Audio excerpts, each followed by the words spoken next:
Hello, everyone. In this session, I have as a guest Alex Levy. He was Tableau or data analytics consultant in Accenture for 6 years. And after that, he quit and he is starting something interesting. But I won't spoil about what are we going to discuss. And I will let him later in the call tell you and share with us what is he going to do. So, Alex, welcome. My first question would be, what actually made you choose data analytics as a career? How how did you fall in love with data analytics, or basically, what was the process like? How did it happen? Yeah, sure thing. Well, first of all, thank you for having me on, Dobrin. I really appreciate it. So what really got me interested in data analytics, to be honest, I started off my college career going towards marketing, regular business, a minor in sport management. I kind of wanted to do sports marketing, but then someone came in and actually spoke about an analytics master's program at my school during my senior year. And that actually was the first time I had heard about data analytics. So I started exploring it, and I found that it kind of meshed up with some of my skill sets in terms of being very numbers driven, analytical, but also being a bit creative. And so it seemed like a natural fit, and it actually ended up working out very nicely. I ended up getting my master's in it, and I've worked in analytics ever since and love it. So it was like somewhere towards the end of your bachelor's, right? Yes. Somewhere. Okay. And this very neatly leads to my second question, which is, do you think a master's is actually worth it? Now, what was your bachelor's in? My bachelor's was in business with a minor in sport management. Okay. So to answer your question, I'd say it depends on the person. It depends on the candidate, really. If someone has a mathematics background, applied mathematics or computer science background, I don't necessarily think they need to actually get a master's in data analytics to be successful in the industry. There's a lot of great courses out there like Coursera where you can get the content you need and learn the tools in order to have the skill set. But for someone who hadn't been very tech, hadn't been in math in a long time, and had been more business qualitative focused, I think it was very beneficial for me to get an exposure to a variety of tools like SAS, like R, using SQL, setting up a database, Hadoop, Tableau, Power BI.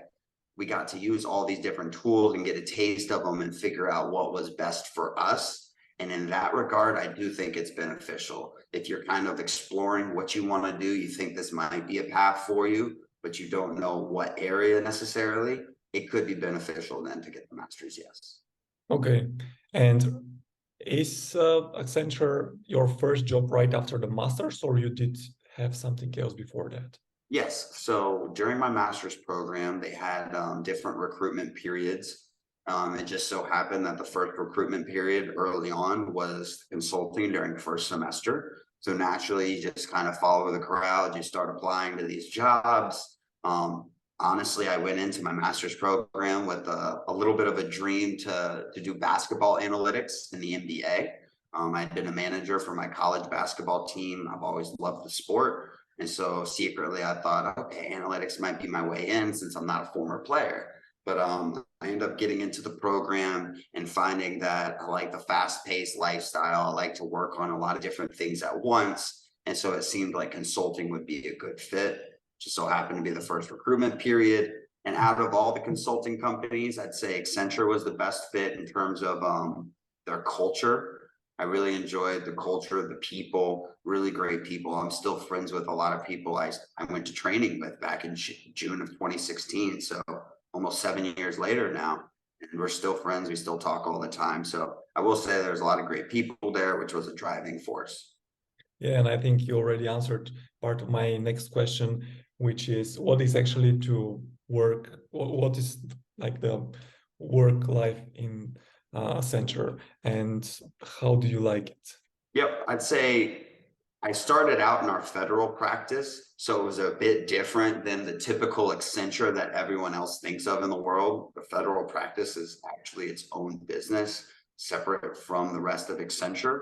But eventually I transitioned into the quote unquote regular Accenture, if you will. And that's when it became much more fast paced. You're changing clients every 3 to 4 months. You're traveling Monday through Thursday. It was a lot of fun before COVID. I'd say I enjoyed racking up the hotel points, the airline miles, getting to be in different cities with a couple of my friends on the team, go out, get drinks, get food. It was definitely fun, but it was very tiring at the same time. So it was very fast-paced lifestyle.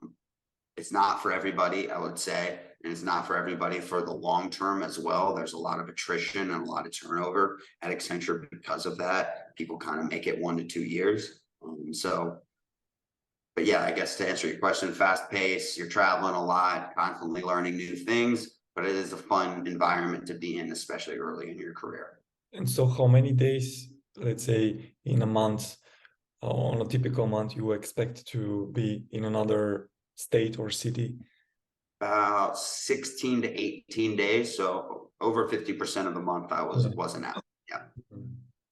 Okay. So it was a fair amount of travel, but again, you get to explore some cool cities. I got to go to Seattle, San Francisco, New York, Detroit was the one where I got to then see some family. So it is fun to be able to kind of explore the country a little bit. And sometimes, if you're lucky, internationally as well. Yeah, this totally contrasts with my experience at the startup that I have. I'm also have been consulting companies and worked for, I think, 7 or 9 different companies in the past 3.5 years, but I've almost never traveled. I think only once I went to Germany. Okay, and now that you described what is life like, life in Accenture, my next question is, why did you decide to actually leave Accenture? Yeah, so I get this question all the time. Everyone's always like, okay, what made you actually decide to leave? What gave you the confidence? Because I mean, it's tough. Accenture is a great company, has a great culture. It's a place that has a lot of room for vertical growth. So it was a tough decision to make. I'd say I started getting this itch back in winter of 2020 or so, where I was just like, I'm kind of tired of going through the motions, doing the same thing over and over again, even if it were with a different client. And I just felt like it was time for a change. And I don't know, I got it in myself, in my head, that I would be able to do this on my own, which is ultimately why I went and broke off and started my own consulting company, doing the exact same thing I was doing for Accenture, but getting to be my own boss, find my own clients, and really take more ownership of my time and what I'm doing on a day-to-day basis. Yeah, basically taking full responsibility of the whole process, I would imagine. Exactly, yes. Yeah, this would be actually my next question. What path did you take after Accenture? But you already answered it. So my next one is, because you're now an entrepreneur, we can say, and what is actually your goal as a data entrepreneur in the data sphere? What are you trying to achieve? Yeah, so my goal as an entrepreneur is to be able to deliver the same level of analytics services that a big four consulting firm like Accenture, like Deloitte, delivers to these large enterprise companies, to these more smaller, medium-sized companies that might not necessarily think it's a possibility to be using a tool like Tableau and start exploring their data and become data-driven, because it's out of their price range at this point. So I really wanted to make it more accessible to those lower end companies, not necessarily lower end, but smaller companies, so that they can progress in their analytics lifecycle and everyone can see the value of translating data into insights. Is it only Tableau that you're focusing on, or you also have other tools that you use in your consultancy?